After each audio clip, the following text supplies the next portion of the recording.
for the past 10 years, the struggle in America has been confined to what has been projected to the public as a civil rights struggle. And in that context, it has remained a domestic problem. It has remained within the jurisdiction of the United States. And as such, it has been impossible for the Afro-Americans or American Negroes to try and enlist the support of other dark-skinned people who are being oppressed the world over in that struggle. And the difference now in the direction that the struggle is taking from the direction that the struggle has been going in the past, there are many of our people who are thinking more deeply and more broadly and are beginning to see the importance of lifting it out of the national context or out of the domestic context or beyond the jurisdiction of the United States government. And the only way this can be done is by internationalizing the problem and putting it at a level where it can be taken into the United Nations, and then all of the other independent nations on this earth can involve themselves in our struggle and support us. And the only way by which this can be done, instead of it being called civil rights in the future, we're going to have to label it a human rights struggle or the struggle for human rights. And as such, we can then take it into the United Nations through the avenues that have been set up by the United Nations Commission on Human Rights. We can take our problem before the United Nations in the same manner that the problem of South Africa, Angola, Mozambique, Hungary, the Arab refugee problem, it becomes a world problem. And as the world problem, then the Afro-American or the so-called Negroes full results, because it's not left up to the one who's responsible for it anymore, but it's put at a level where the whole can see that our plight is wrong. It stood in our path in the past. It also makes a difference in the leadership. Those who have been posing as leaders of our people in America in the past, they can pose on this local stage where Uncle Sam is the master of the show and can prop them up and make them look good or make them look better than they actually are by giving them token gains and building them up an image. But when they step onto the international stage or the world stage, then Uncle Sam can't prop them up anymore. And their ability or lack of ability becomes exposed. And if they can lead us forward, they remain leaders. But if they can't, then they have to step aside, and more qualified and bona fide leaders step up from the masses of our people, and then we get faster progress, we get more results. The Afro-American or American Negro intellectual perhaps permitted himself to be used in a way that wasn't really beneficial to the overall Afro-American struggle. But I think today these intellectuals have begun to undertake a new appraisal of the problem, looking at it as it actually is, and are beginning to see it more in the international context and the relation that it has with the African struggle. Hello family, it's African Esquire and I'm here with a new video. So news came out today that the United States government plans to withdraw from the United Nations Human Rights Council. Now if you're wondering what is the Human Rights Council and why is that relevant to us, many of you might remember that Malcolm X was an avid supporter of Africans in America petitioning the United Nations in order to get recognition for the human rights abuses being done to Africans in America. And the body that he wanted to petition was, back then it was called the United Nations Commission on Human Rights, but now we call it the United Nations Human Rights Council. So just to recap a little bit about Malcolm and why this was his strategy. At that time, a lot of African nations had recently gotten their independence. They were also newly independent and didn't have as much neocolonial forces keeping control of the economies of these countries. So at that time, it seemed reasonable when you see different countries getting their independence, different revolutionaries who were running these countries. And when I say revolutionaries, I mean people like Nkrumah and people like Toure. When you see all of this happening in the continent, it made sense that the Africans in America recognized that these states were independent and free and therefore could possibly back them in order for the United States, for Africans in America to get their petition put into the United Nations. So at that time, that was his strategy. You had all of these liberated countries. Neocolonialism was not yet the dominant force in the continent of Africa, but at that time, Europe was scrambling to figure out how to regain control of Africa after colonialism had ended. So Malcolm had actually traveled to Africa and got the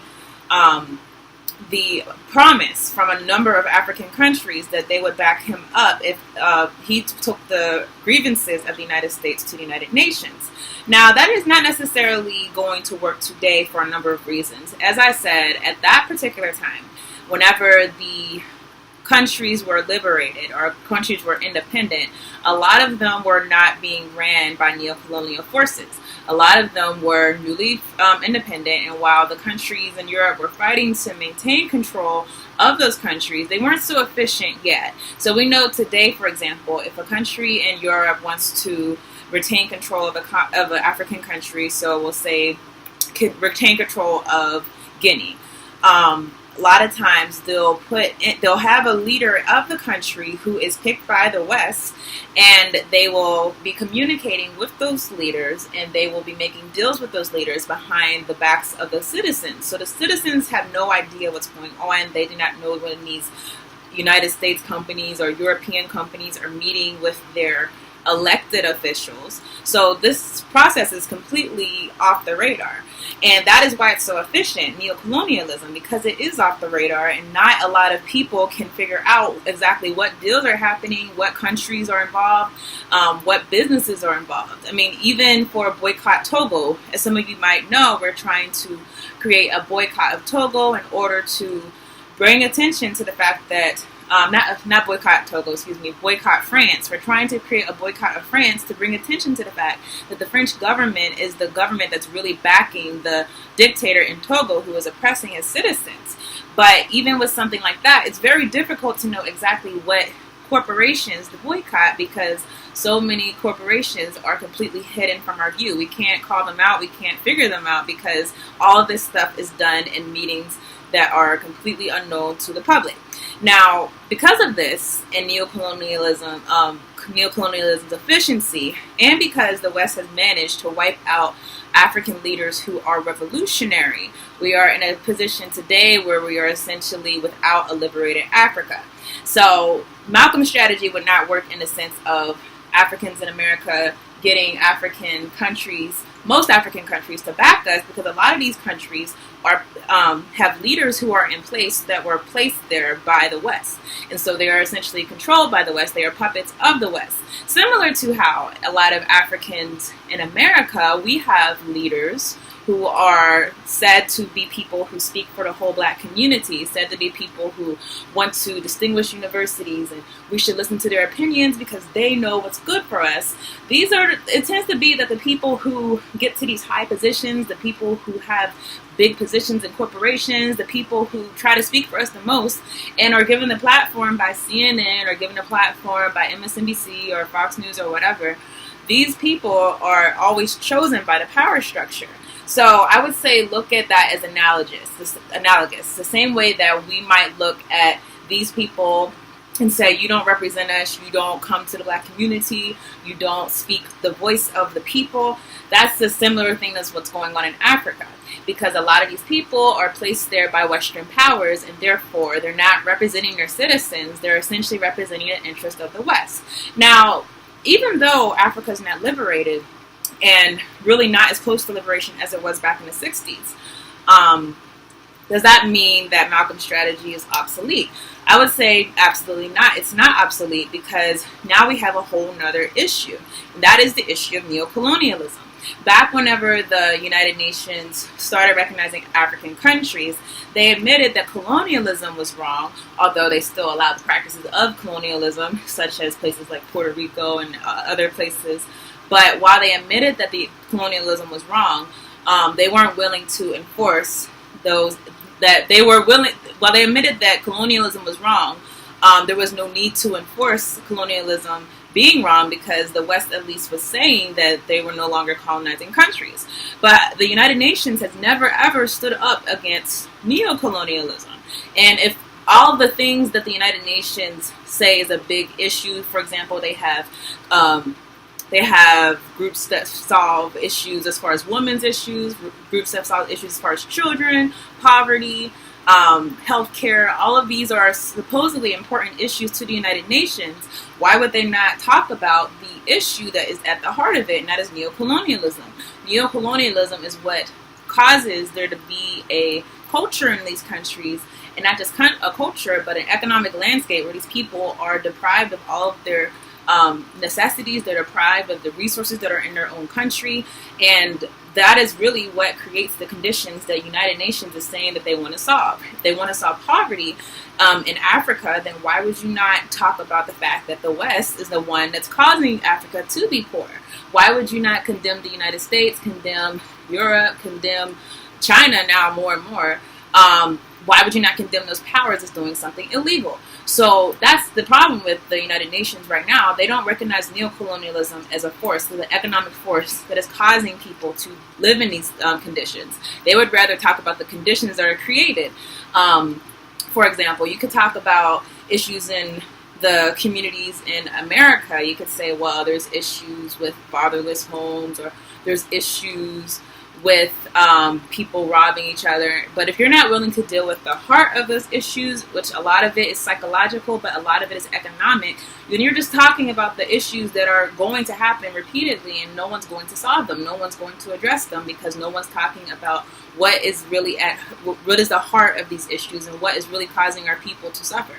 So now here are some reasons why this United Nations ruling, or their decision, is still dismal, because I do think that Africans internationally, we have an opportunity to organize ourselves in such a way that even though the United Nations has basically said they're not going to be a system of force, because let's be serious, a lot of the countries that are in the United Nations, and the most vocal countries, are the worst human rights abusers.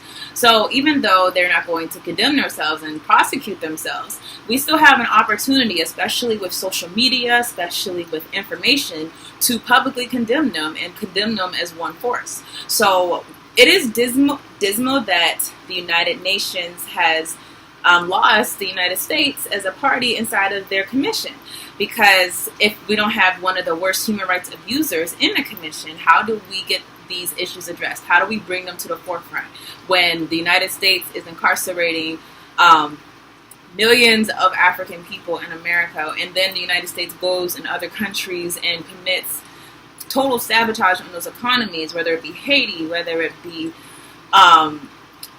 different African nations. The United States is the worst imperialist, and China is coming right up behind. So an article was published by Bloomberg about this issue says that the Trump administration plans to announce its plans to withdraw from the United Nations Human Rights Council on Tuesday, making good on a pledge to leave a body it has long accused of hypocrisy and criticized as biased against Israel. So I'm going to stop right there. Obviously, this is the whole statement just doesn't make sense. Number one, I don't know of the United Nations Human Rights Council being biased against Israel, because if anything, Israel has been allowed to exist on someone else's land, taking someone else's land and basically committing genocide on those people. So I don't know how in the world that you have gotten this idea that the United Nations is biased against Israel. If anything, they're biased for Israel. Because really, all of the actions that are being committed by the Israeli government against the Palestinians, and not just against the Palestinians, but against many African people. There have been African people that have immigrated to Israel and are facing deportation. There have been African people that have who would like to immigrate to Israel. There's a Ugandan group of Jewish people who are asking for recognition of their Judaism as Judaism, and Israel has said, we're not going to recognize you as Judaism, because essentially that would let the Ugandan Jews have access to the land that they claim is theirs. So they're very biased for Israel, and the fact that they're not calling out all of these human rights atrocities, the thousands and thousands of Palestinians that are being killed by Israeli forces, obviously the occupation, the inhumane treatment, the disgusting things that have been done to the Palestinians and to Africans, and anyone really who is not of European Jewish descent who tries to claim rights to that, to the Israeli homeland. Now, it goes on to say that the 47-member council, created in 2006 and based in Geneva, began its latest session on Monday with a broadside against President Donald Trump's immigration policy by the UN High Commissioner for Human Rights. He called the policy of separating children from parents crossing the southern border illegally unconscionable. Now, I think it's interesting that is what prompted so much discussion. Obviously, it's horrible what's being done to immigrant families, being separated from children, the parents being separated from children being kept in cages, and there's been photos that corroborate the statements that have been said that this is actually happening. But it's interesting that is being called out right now when we know that the United States has a very long history of separating families. We know that the United States has a very long history of inhumanely treating children. The foster system has a long history of separating families of African descent. The prison system has a long history of separating families of African descent, but also of unfairly imprisoning parents and children. I mean, just recently we're starting to get some type of juvenile reform, but still a lot of juveniles are kept inside of these systems and being treated as adults, even though they don't have the mental capacity to act as an adult, to think as an adult, to do anything that an adult, any responsibility that an adult would have to this country. So to treat them as an adult, totally denies their capacity and totally disregards their biological state. So the United States has been doing this for a long time, but the media essentially chooses specific scenarios in order to try to bring attention to things that are being done. I would argue that the media intentionally picks scenarios and picks instances that are happening that are not going to affect the mass of Americans. Because while there are some people who are being separated from their children, undoubtedly, there's many more people that are being separated from their children in prison than are being separated at these borders. So the article goes on to say the U.S. withdrawal comes as little surprise.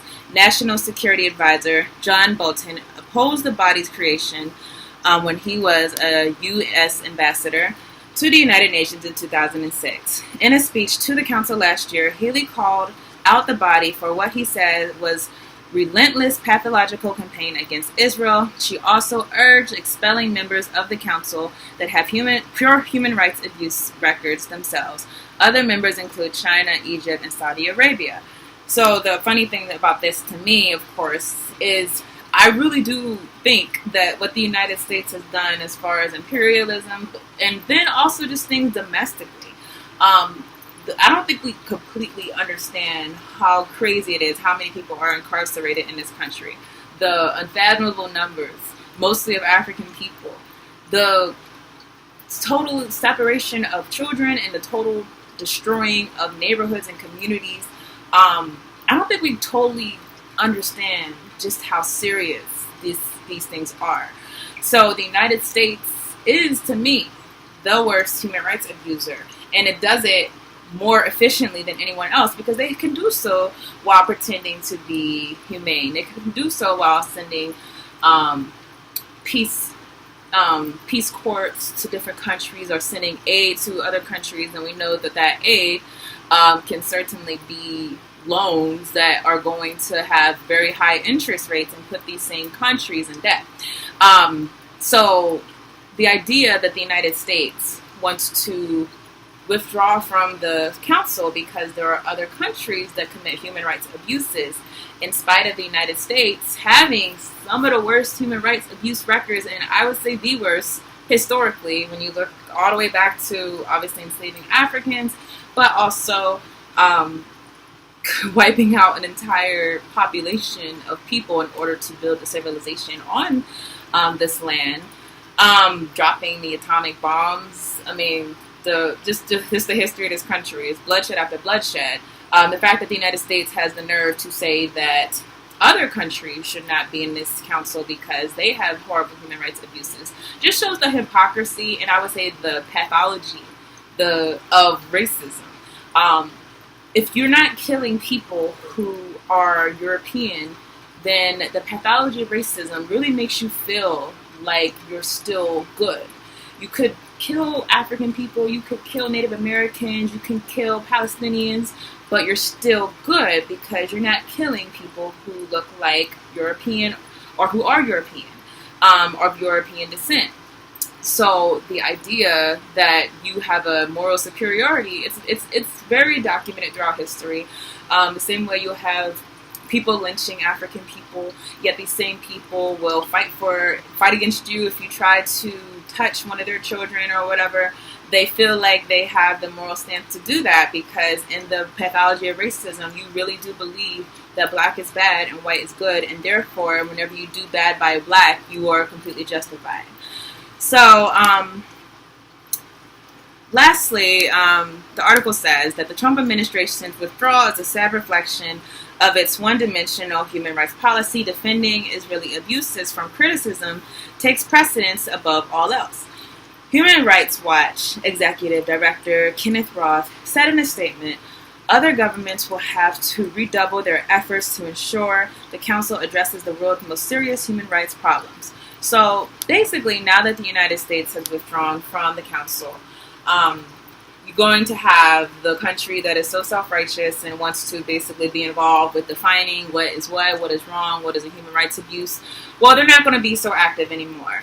And undoubtedly, whenever you have people who live in those countries and reside in those countries bringing the abuses of the United States, so for example us, to the attention of the United Nations, the United States has more of a reason to essentially ignore the rules of the United Nations.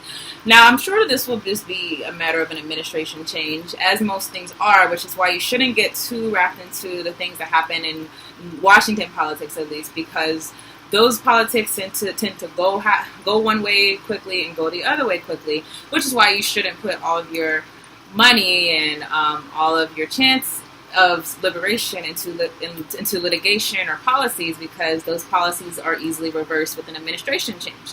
But at the same time, it is concerning if we are going to move towards the dream of Malcolm, and that is to organize African people to bring the charges of the United States against the United Nations.